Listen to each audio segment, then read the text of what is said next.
porque eu sei, no fundo do fundão da minha alma, que um dos grandes erros do homem moderno foi perder a conexão com o místico. Veja, eu não estou falando de religião. Oh, meu Deus, mais um podcast. O Pio da Jeripoca. Atenção! Opiniologista Carlos Biagioli. Corintiano roxo, historiador de informação, palhaço, ator, escritor, videomaker, pai e avô em potencial. Começa louco! O Pio da Jeripoca. Outras histórias. Mais um episódio dessa nossa série que tem me trazido muito prazer em encontros assim realmente para mim enriquecedores. Tenho certeza que para você que nos acompanha também, afinal de contas são histórias que a velha história muitas das vezes se esquece de contar. Foi assim que já conversamos com uma parteira tradicional, com um escritor guarani, com um pajé e um educador tupi-guaranis, e agora chegou a vez de conversarmos com Huitlan Masawa. Além de escritor, ele é historiador e cientista social, além de diletante em uma série de outras áreas de estudo, e ele também é cineasta. Huitlan Masawa nasceu no Brasil, na Serra do Mar de São Paulo, em 1968. Ano bissexto, estudou História, Sociologia e Filosofia, mas aprendeu mesmo foi com a vida. De seu povo herdou o canto, os formões e a reza. Recusa-se a deixar sua alma envelhecer. Ama ares, tempos, seres e coisas. Escreve porque seu grito grita pelas suas mãos, por onde seus ancestrais murmuram poesia.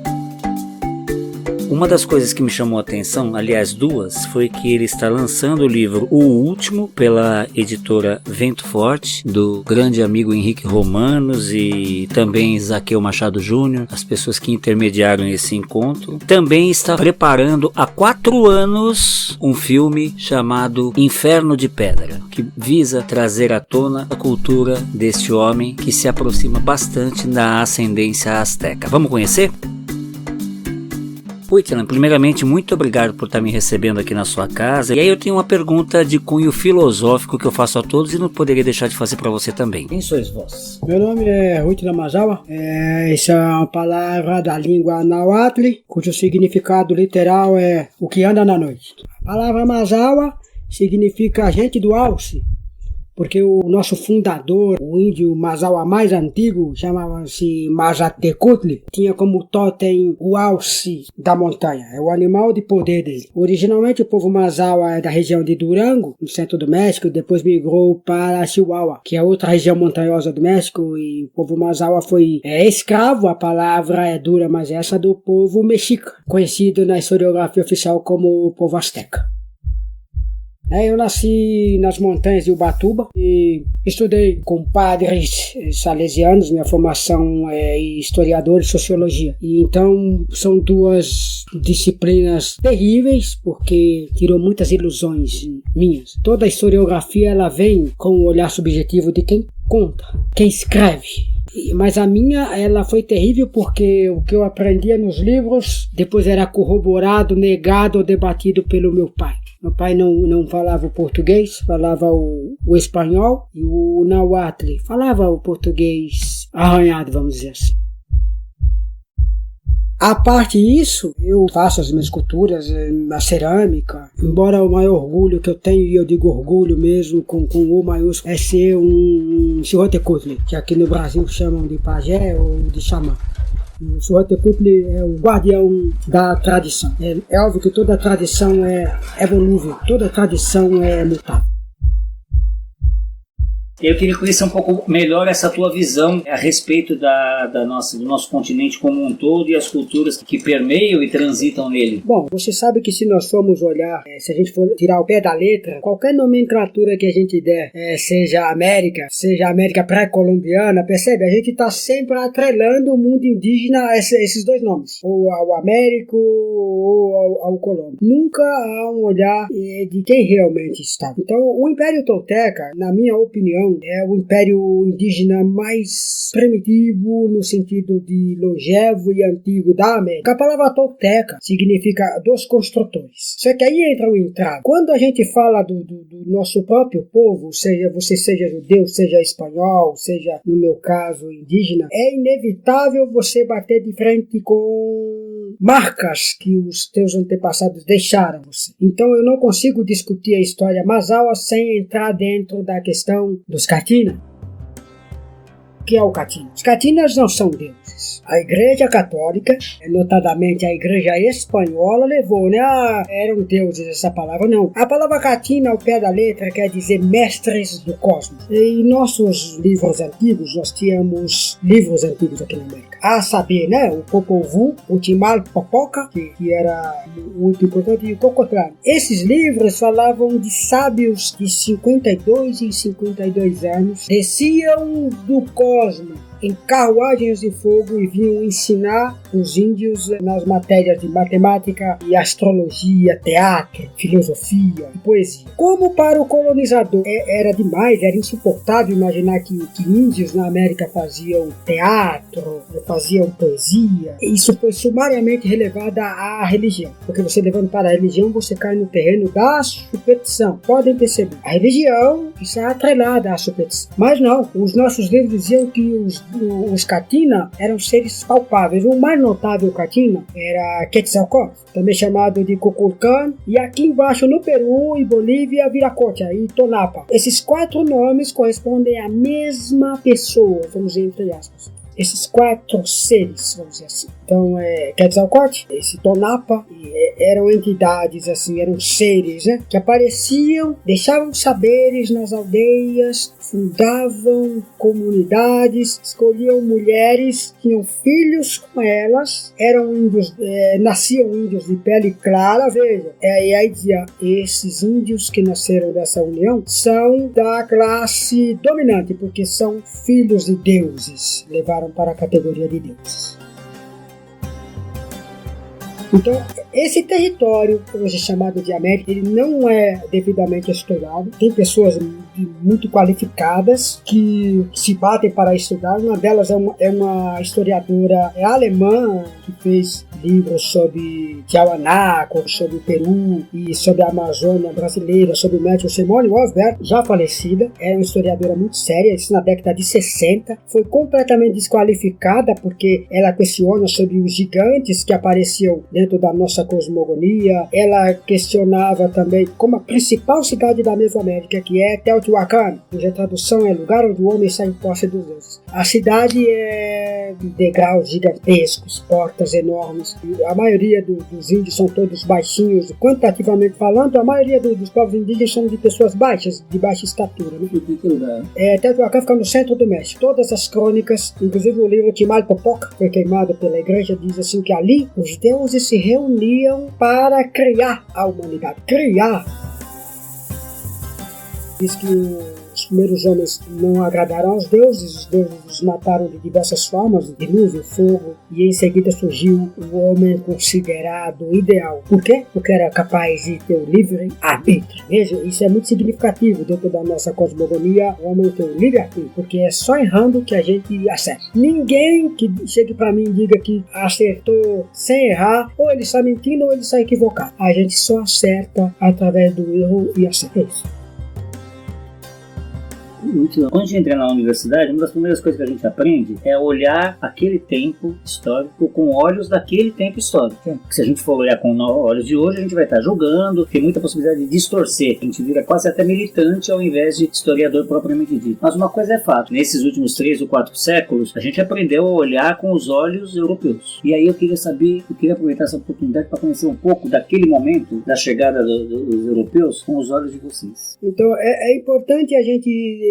quando eu passo em uma universidade, às vezes eu deixo um mal-estar muito grande, porque eu acho muito desonesto a gente ter o compromisso de agradar, né? Veja, eu não estou falando que é agredir, ser grosseiro, mas o historiador, assim como o escritor, ele eticamente, ele não tem obrigação de agradar ao seu ouvinte, entendeu? E eu sempre participei do Moitarau, que é o Moitarau, o encontro de líderes indígenas, né? E eu dizia, muita culpa da nossa dominação, da nossa decadência como povo cabe a nós, povos indígenas da América. Tive até uma amiga minha, Jerusa Baltomol, que é uma amiga minha chavante, ficou muito magoada, rompeu a amizade comigo. E aí a gente pensa, eu não estou isentando a culpa de espanhol e portugueses, né? Mas eu digo, todos os povos da América, em menor ou maior grau, oprimiram seus semelhantes. E alguns historiadores indígenas, até mesmo porque se deixam levar pela militância, tentam esconder isso, ou fingem que não se lembram disso. Nós sabemos que todas as grandes cidades da América, desde Cusco até Teotihuacan, que é a cidade, vamos dizer assim, dos reis de Montezuma, todas elas foram construídas com mão de obra que não mexica ou não inca, mas aqui embaixo é o povo Timu, né? Um dos povos originários do Planalto boliviano e peruano, todos eles foram escravos do povo inca. Nós temos o povo Guaicuru, por exemplo, tinham servos guarani, então o povo Guaicuru, vocês sabem que eles são índios cavaleiros, já pegaram cavalos que Pedro Cabeça de Vaca deixou escapar do Pantanal, e como esse povo Guaicuru sempre teve muita influência do povo Inca, faziam negócios, trocavam. O povo Guaicuru, com o tempo, eles tinham marcas muito parecidas com os Incas no rosto, feitas com cinza, e eles tinham servo. É muito bonito falar a palavra servo, né? Mas a palavra servo são escravos, de povos que tinham que pagar tributos com penas, porque colher pena é uma atividade muito difícil, né? Já que você não pode matar o pássaro, você tem que colher isso aí, capturar, pegar, tirar sementes, peixe. Para vocês terem uma ideia, a cidade de Cusco literalmente quer dizer local do campo agrícola. Cusco não é umbigo do mundo, isso aí é delírio de historiador, tá? Falaram umbigo do mundo era a posição geográfica da cidade de Cusco, porque ela estava no centro do Tahuantinsuyo, que é o Império Inca. E como o umbigo divide o nosso corpo, convencionou-se chamar Cusco de umbigo do mundo, não é? O Tahuantinsuyo era um império de 5 países, um império indígena. Vejam, quando eu falo isso, eu já me volto para o terceiro Reich, de Adolf Hitler, né? O Huayna Capac tinha 500 esposas. Ele dividiu essas esposas quantitativamente em 5 países. O Império Inca chegava até as portas do Chile. Então, era um império expansionista e guerreiro mesmo, guerreiro e tributário. O Império Mexica, por isso que diz México, não era Azteca, né? Azteca por conta da ilha, eles eram de Astracan. Então, como o espanhol não sabia falar Astracan, o espanhol plasmou como Azteca. Mas se você fosse falar com um mexica, não, nós somos mexica. Então, esses impérios indígenas todos eram baseados no controle de tributo, de escravização mesmo. As pessoas eram levadas para construírem as ruas. A rua de Cusco é uma cidade que ela está no vale do rio Urubamba. Era toda forrada de areia do mar. Um turista chega e diz, nossa, que maravilha, uma cidade forrada com areia do mar, que coisa linda, tá bom. Só que essa areia vinha a 500 quilômetros carregados nas costas do povo do Mitaio. Mitaio é uma palavra que quer dizer gente comum, gente do povo. Então o mundo indígena ele é todo cheio de tragédias internas e externas. Quando eu chegava no Moitará, eu parei de ir no Moitará porque eu estava gerando cisânia. O único índio que eu acredito que compreendeu meu pensamento é o Ailton Krenak, à época, né, que eu considero até hoje o índio mais inteligente do Brasil, na modesta opinião. Isso não quer dizer que ele tenha lá seus dias ruins, suas fases ruins, que ele esteja revoltado com o mundo, às vezes fala uma bobagem, não é? Ultimamente andou falando besteira aí, mas é porque às vezes a gente cansa com o peso. Eu tenho 53 anos, minha alma tem 80, e, portanto que eu já sofri. Tem homens de 70 anos que não viveram o que eu vivi. Conta um pouco pra gente da tua história. Eu fui criado com meu pai. Meu pai entrou no Brasil em 1954. O Brasil estava de perna pro ar. Perto de 54, hoje em dia, o Brasil está ordeiro. Em 54, o mundo parecia que tinha acabado. Vocês sabem, Getúlio Vargas havia acabado de se matar. Hoje é ponto pacífico.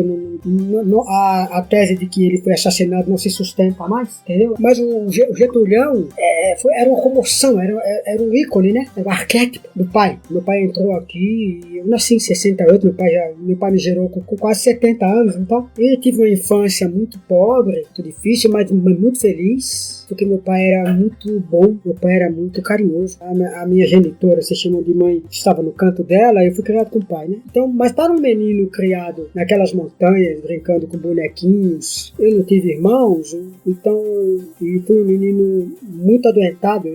Como eu nasci de 7 meses, eu fui um menino muito adoentado. Então a minha infância foi muito difícil, mas mas meu pai cantava canções, contava lendas, né? Tinha um padre muito amigo dele que vieram juntos da Argentina, quando meu pai passou pela Argentina, Padre Leão, e eu fui estudar com ele, era um homem muito sério, né? Então eu fui alfabetizado na cartilha Caminho Suave, né? Cartilha, eu também. Aqueles meninos. Então eu tive uma infância assim muito difícil. Às vezes meu pai não conseguia caçar, só sabia comer melancia, e nós comíamos melancia com farinha, entendeu? E eu sempre tive uma coisa comigo. Como eu ia ser horticultor, eu tinha muitas visões, eu era um menino muito perturbado, né? A gente herda isso do pai, né? E meu pai era muito triste também, que era um índio muito... Meu pai era um pensador, né? Discutia muito as questões dos voadores. Marcou muito pra mim o elogio que o cantor Raul Seixas fez para o meu pai, né? Até num palavrão, pô, mas que índio sabido, filho da puta, né? Entendeu? Então, Raul Seixas, magrelão, muito doido. Nunca gostei daquele tal de Paulo Coelho, continuo não gostando. E assim, quando eu fiz 11 anos, é incrível, né? Mas 11 e 11, na nossa cosmogonia, o número 11, eu até pus isso no meu livro, editado pelo meu querido amigo Henrique Romanos, né? Editora Vento Forte. Eu pus um livro que o número 11, ele tem uma problemática. São duas fisgas com um rasgo no céu. Quando eu fiz 11, meus olhos se abriram. Primeira noção de mundo, em 1979. E marcou muito pra mim uma coisa, né? Pra um menino que ficava vindo da Serra do Mar, indo pra Diadema, porque uma vez por mês eu ia tentar encontrar um amor que eu não encontrava, que era um amor de mãe. Eu não encontrava, mas eu tentava. Eu descia a montanha pra ir atrás dessa pessoa, né? Tinha vontade de ser querido. Hoje eu sei que a gente constrói esse ser querido, né? Nada é forçado. Se a pessoa não ama, a gente não ama e acabou. E aí a gente vai construir nossa trajetória e as pessoas vão se apaixonando por nós. Hoje eu sou muito feliz, né? Eu tenho muitos amores, né? Muitos amigos, né? Amigos verdadeiros, né? Mas naquele tempo não. O menino de 11 anos quer o que a outra pessoa não pode dar. Então eu tenho em mim assim o acompanhamento da região sul de São Paulo, Parelheiros, Diadema, Jardim Eliana. Eu acompanhei, era tudo mato essa região aqui. Cidade Dutra era o final da civilização, era a Cidade Dutra, né? Então eu fui muito feliz nesse sentido de ter acompanhado esse São Paulo antes que os grupos políticos permitissem a degradação do meio ambiente, que foram os grupos políticos, foram os políticos que trocavam a derrubada da mata pelo voto. E eu sou muito magoado com isso aí. Eu não aguento olhar mais a região do Cocaia, do Grajaú, tudo aquilo ali. Os políticos têm muita culpa nisso aí, né? Todas essas famílias aí que em troca de voto permitiram que abrisse toda aquela região. Inclusive o Cocaia era um cemitério indígena, e aquilo ali quando as máquinas foram construir o BNH em 1976 eu acompanhei. É isso, é uma pequena história da minha vida. De resto é estudo, entendeu? O Pio da Jeripoca. O Pio da Jeripoca, como todos sabem, é uma produção absolutamente independente. Neste ano, a gente tem produzido episódios semanais, conversando com muita gente bacana sobre assuntos que fazem a história do nosso tempo histórico. Muito obrigado. Muito obrigado a todos vocês que nos acompanham e que compartilham o nosso trabalho com os seus amigos. Este é um projeto em que acreditamos muito. Você gostaria de colaborar com ele? Basta que entre em contato com a gente pelo e-mail que está aqui na descrição deste episódio, tá bom? Então bora continuar, que a prosa tá muito boa. O que te levou para a faculdade? Foram os padres mesmo, a faculdade São Camilo, né? Eu fiz muito curso clandestino também, porque eu paguei um preço muito alto, Carlos, por ser independente, por ser destribalizado. Eu vi, inclusive, olha como o mundo é, há 20 anos atrás, eu não esqueço disso. O índio que estudasse, ele era sumariamente tirado do mundo. Você não é mais índio, você tá com camisa, viu? Pouco tempo, 20 anos. Você não é índio, você não é isso, você não é aquilo, né? E eu escolhi ser só. Foi uma escolha que eu fiz. Então eu fiz muitos cursos clandestinos. Eu tinha que estudar, fazer um curso de astrologia. Eu vou aceitar nesse curso aí. E até hoje eu aconselho as pessoas a fazer isso. Sejamos sinceros, é duro que eu vou dizer, mas a faculdade contemporânea deixa muito a desejar. Deixa muito. O sujeito tem que se fazer por fora mesmo. Porque se ele for por academia, ele está perdido, a palavra é essa. As universidades, tirando raríssimas exceções, são apenas empresas. Você vai lá, paga, faz o curso e vai trabalhar.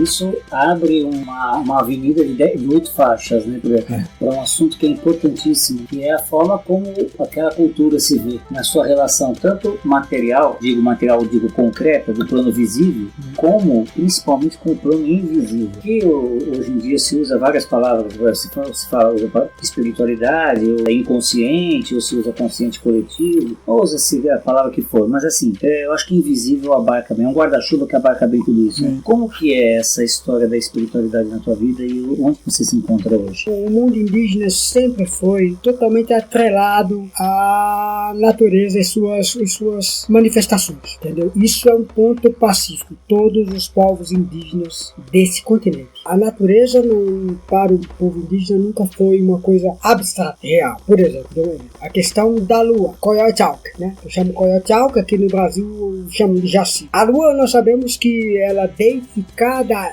ela é considerada a mãe do homem, mas por quê? Porque a lua tem tudo a ver com maré, com o corpo das mulheres, até mesmo com o tempo chuvoso. Então você perceba que não há uma separação entre o espiritual e o prático, o pragmático, o real. E minha vida sempre foi marcada por isso. Eu estudei, posso me orgulhar disso aí, não quero me gabar, mas estudei bastante, mas eu nunca quis e nem vou romper o meu viés com esse lado espiritual, porque eu sei do fundo da minha alma, no fundo do fundão da minha alma, que um dos grandes erros do homem moderno foi perder a conexão com o místico. Veja, não estou falando de religião, com o místico. Nós sabemos que existem forças que vão além do nosso controle, além das nossas vontades. Um verdadeiro xamã, ele sabe a matemática é a ciência dos deuses e que o misticismo, a mística, ele é matemática. Um exemplo clássico, que eu fizer ao outro, eu não tenho dúvida, aquilo ele vai voltar de alguma forma para mim. Isso é matemática, isso é colisão,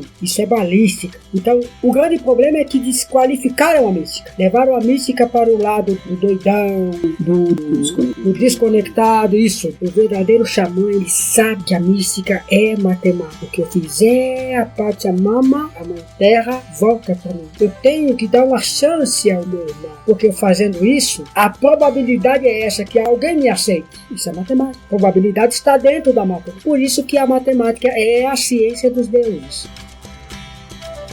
Então, quando eu vejo toda essa conversa de pessoas super bem realizadas, eu sou um Luciano Huck da vida, eu sou um Bolsonaro da vida, eu sou um general, eu fico olhando para aquelas pessoas tão pequenas, como eu, como meu pai, todos irão voltar para Telt, o universo. Telt é o universo, o grande espírito, Telt. Veja, essa palavra Telt, T-E-O-T-L, Telt. Em grego, a palavra Tel é Deus. E para nós aqui, veja, Telt é o grande espírito. Então percebe a conexão, né? Entendeu? Então eu não tenho, quando eu tô falando pelo meu pai, 93 anos, meu avô 115, quando eles diziam, a gente tá aqui passando uma chuva. E tá de passageiro, e tá entendeu? Então eu acho é isso mesmo, a gente sai do útero materno, sobe, desce, é um guarda-chuva. Debaixo de tudo isso, tem essa coisa que você falou mesmo, desse leque, e isso é um sinal de alerta para nossa egolatria, para nossa ruindade mesmo, sabe? Né? Nessa época tão terrível, dessa pandemia aí, eu até escrevi um poema sobre isso. Meus amigos gostaram muito do poema em que eu falo que, de repente, o meu vizinho percebeu que eu não tinha só costas. Aí alguém diz, você está desprezando as pessoas que estão sofrendo. Todos nós estamos sofrendo, sim, mas essa pandemia veio trazer isso. Nós não somos nada. A gente está aqui passando uma chuva.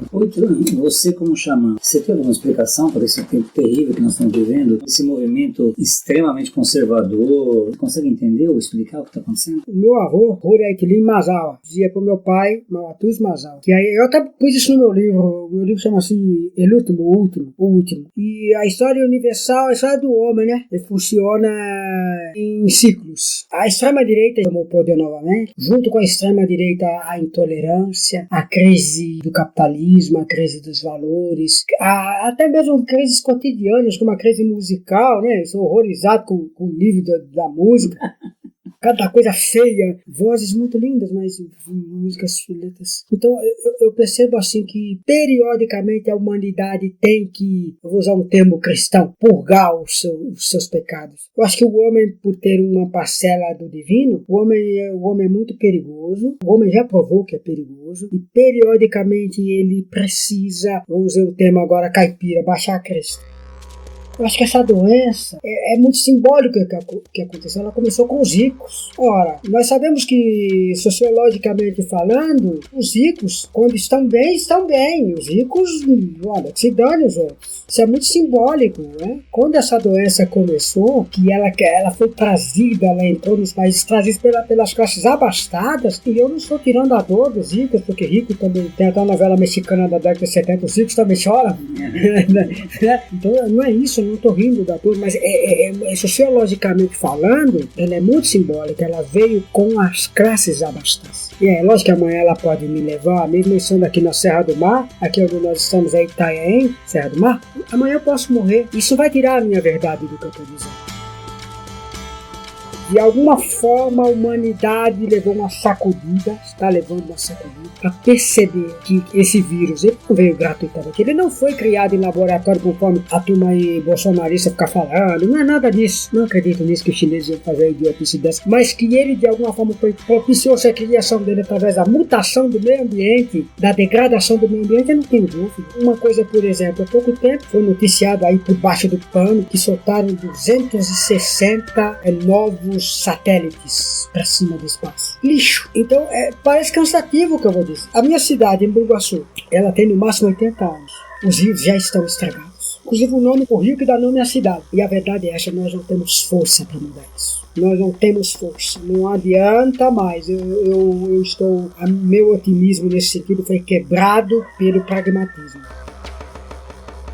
Eu me lembro que um dia eu estava conversando com Dona Marta Suplicy, nós estávamos no almoço, Dona Marta estava dizendo que no governo dela iriam acabar com a enchente. Eu olhei bem pro rosto bonitão dela, né, e eu sabia que, poxa, tudo bem, aqui no almoço, a campanha. Vocês viram, ninguém resolve mais a enchente em São Paulo, né, já chegaram na conclusão que não dá mais para resolver. Por quê? Porque todos os rios que estão no Planalto correm em São Paulo, né, o Saracura, que passa na 23 de maio, o Anhangabaú, que corta toda a 23 de maio, aquilo ali é um rio descendo ali, todos esses córregos. Então eu não tenho dúvida de que, por mais grosseiras que sejam as minhas palavras, quando essa pandemia passar, sairemos melhores, né? Sairemos mais atentos, eu não digo o homem sem orelhas, como nossos antepassados, porque sempre tem pessoas ruins, né? Que não querem escutar, que não acreditam. Eu estou dizendo, as pessoas espiritualizadas vão perceber que, de alguma forma, quem sobreviver vai sair melhor, né? Vai sair mais humano, vai sair mais preocupado com o meio ambiente, vai saber que o futuro somos nós que pintamos, ele não é rosa, não é negro, nós pintamos.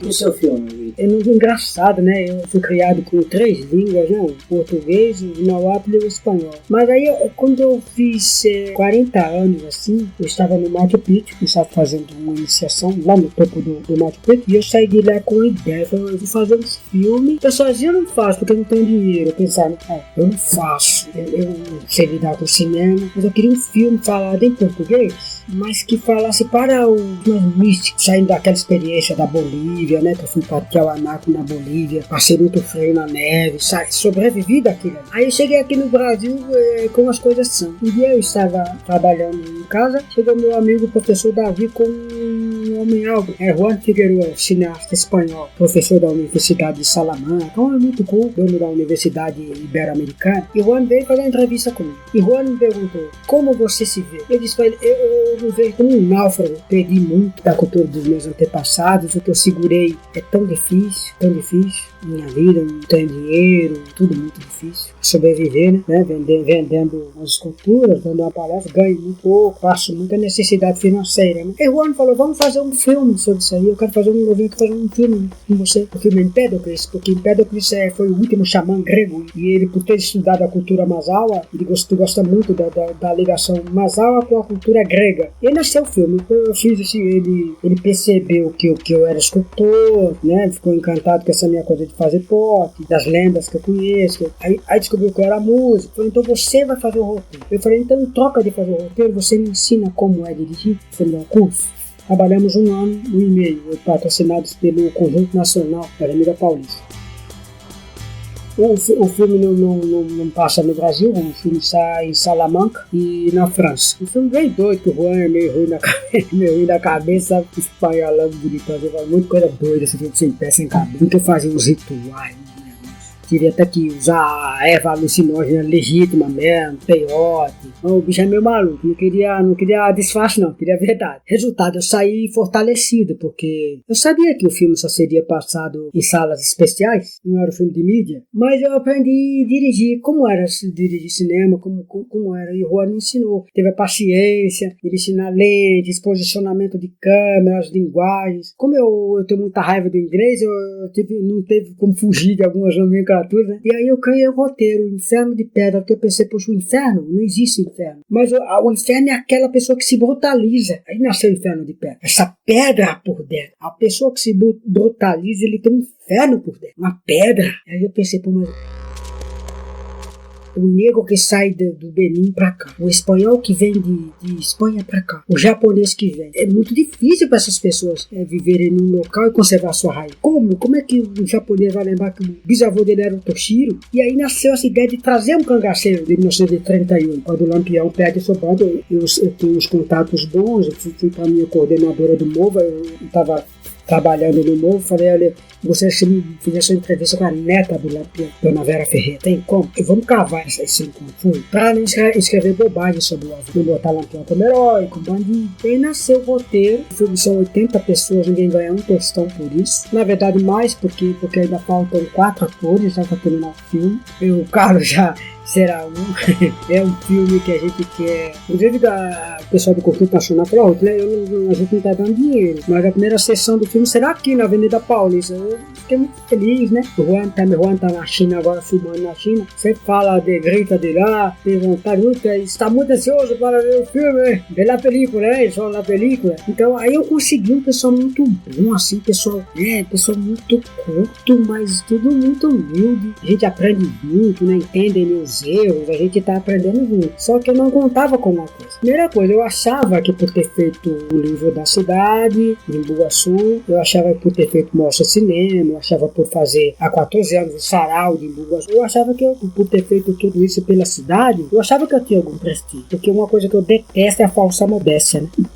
Eu achava que eu tinha algum prestígio. Poxa vida, né? Pelo menos não me deu dinheiro, mas que reconheçam pelo menos que eu tenho feito alguma coisa pela cidade. Eu acho muito feio a pessoa que faz um trabalho e que diz, não, eu não quero ser reconhecido. Então ele não deve começar. Porque se esse trabalho que o Carlos está fazendo, ele tem que lutar para ser reconhecido. Senão ele não é profissional, ele não é um historiador. Sabe, ele não tá captando a minha voz, ele tem que captar a minha alma. Ele tem que falar, não, meu trabalho tem que ser reconhecido, tem que ser bom. Né? Se a gente já começa derrotismo, então não é nada. Procurei a prefeita nem me recebeu. A época chamava-se Maria Lúcia, nem me recebeu, o secretário de Cultura também. Aí foi um baque muito forte, né? Não tem nada com ego, tem com o coração, né? Tem 17 anos que eu trabalho pela cidade, gratuitamente, meu trabalho sarau, filme, eu não ganho nada. Né? Na mostra de cinema, Bumba Meu Boi, que eu também fiz na cidade, eu resgato o Bumba Meu Boi, eu não ganho por isso. Aí aquilo foi o primeiro baque que eu sofri. Eu fui atrás das pessoas, estamos filmando, nós não tínhamos câmera, não tínhamos nada. Me aliei com um monte de gente decente, deixo bem claro. Chegou um perna de pau aí da cidade, aí queria fazer proposta escusa pra mim. Não, eu não quero. Pode ligar lá na internet que tem lá minha força. Eu sou, modéstia à parte, eu ando de cabeça erguida. E eu quero manter, mas é um preço muito alto que eu paguei. Eu envelheci muito, estou muito adoentado, porque eu tive aqui só 2 anos fabricando coisas, né? Fabricando chapéu, fabricando réplicas de arma, fabricando mesmo aqui em casa. Então tenho uma dívida, né? Só que eu tenho alguns amigos, Zaqueu Machado e Henrique Romanos, me ajudam financeiramente também hoje em dia, né? Depois que eles entraram no projeto. Mas são 4 anos de batalha. E nós temos 5 cenas ainda, são as mais difíceis, por isso que eu deixei para o filme, né? Mas é um filme que discute o homem fora do seu habitat, como ele mantém a sua dignidade, suas origens, sua raiz, mesmo em contato com outra, cultura. Isso vale tanto para o índio quanto para o japonês. A diferença é que, veja como é injusto, se um japonês, se um italiano come feijoada, está ótimo. Mas se um índio come pizza, não, ele deixou de ser índio, porque ele tem que comer macaxeira, entende? Então é terrível o mundo indígena, foi isso que eu trouxe. O filme é todo místico, a maioria dele é noturno, ele trabalha em becos. O meu filósofo preferido é Martin Heidegger, filósofo alemão, que dizia que a grande problemática do homem é estar no mundo, ser no mundo. Ele é um filósofo execrado, né? Ninguém gosta dele, porque ele apoiou o nazismo. Mas o que as pessoas não se tocam é que ele apoiou a estética do nazismo. Isso é uma outra história, é uma história fascinante para se discutir, né? Ninguém vai dizer para mim que os uniformes nazistas, as paradas, as bandeiras, tudo aquilo ali é extremamente bonito, né? É extremamente junguiano, é filosófico aquilo, é psicanálise. Então, Martin Heidegger dizia isso: vamos estar no mundo, ser. E o filme é todo baseado em um capítulo da Bíblia, o livro de Jó, de 6 a 11. Porque em um dos meus cursos, eu estudei teologia também, Jeová provoca Satanás. Não é Satanás que provoca, é Jeová. Jeová diz assim: fazendo o meu servo Jó, olhando para a terra, não tem ninguém mais fiel a mim do que ele. E Satanás, que não era Satanás, era Lúcifer, diz assim: ele é fiel a você, porque você dá tudo para ele. Tira tudo dele. Eu quero ver a fidelidade dele se você tirar toda a riqueza dele, porque notem, Jó era milionário, né? Entendeu? Então nosso filme, ele discute todas essas questões. Eu sou muito feliz nesse ponto, né, de ter conseguido grandes atores intuitivos, pessoas que entraram seriamente, e nós vamos participar de festivais. Eu quero fazer muito barulho com esse filme. Todos os canais oficiais que já fizeram entrevistas comigo, eu nunca os incomodei, nunca pedi dinheiro para nenhum deles, né? Até mesmo para Ana Maria Braga, que eu sei que a TV Globo tem muito dinheiro, mas não, quando eu aceitei a minha entrevista com ela, sabia, foi gratuito. Quando o filme sair, aí eu vou procurar esse povo com um DVD humildemente batendo na porta, para que alguém dê uma olhada e veja o valor do trabalho. Então, eu agradeço demais o teu tempo. Eu queria saber se você não agraciaria essa conclusão com um canto. Eu quero sim. É pena que o tambor está com o meu filho, mas eu vou pegar um pandeiro. Pode ser? Há muito tempo, a palavra Tlatoani, que é a palavra que eu uso para o nosso projeto, esse projeto do filme, é uma palavra que quer dizer iguais pela fala, porque a fala é o vínculo, o veículo que iguala ao ser humano. Então, a fala, ou fala. Antigamente, no mês de Errecat é o Senhor dos Ventos. No calendário gregoriano corresponde a setembro. Vários líderes se reuniam na Guatemala. Pessoas da Mesoamérica inteira eram enviados, e lá os Cirrotecutli, os Tlacatecutli, os líderes indígenas se reuniam espirituais. Em um desses cantos,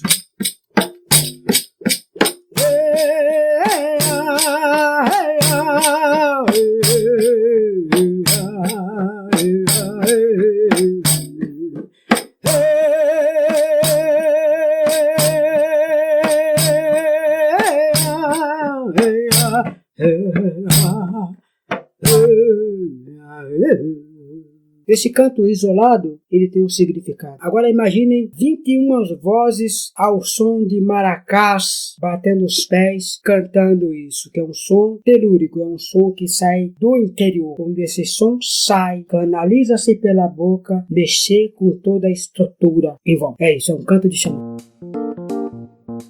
Esse foi o meu papo com Ruiran, aqui na casa dele. Muito obrigado a todos vocês que nos acompanharam. Façam aquilo que eu sempre peço: coloquem esta pulga atrás de muitas orelhas, porque esse é um assunto importantíssimo, muito interessante e faz parte da construção do nosso tempo histórico. Até a próxima. E eu falo Saravá, Axé, Shalom, Salam Aleikum, Namastê, Shanti, Evoé, Allah Akbar, Aueté, Uptia, Banzai, saudações corintianas, hashtag fui. Ouvi, amém? Falou até lacota aí. É isso. Muito obrigado, viu? O Pio da Jeripoca.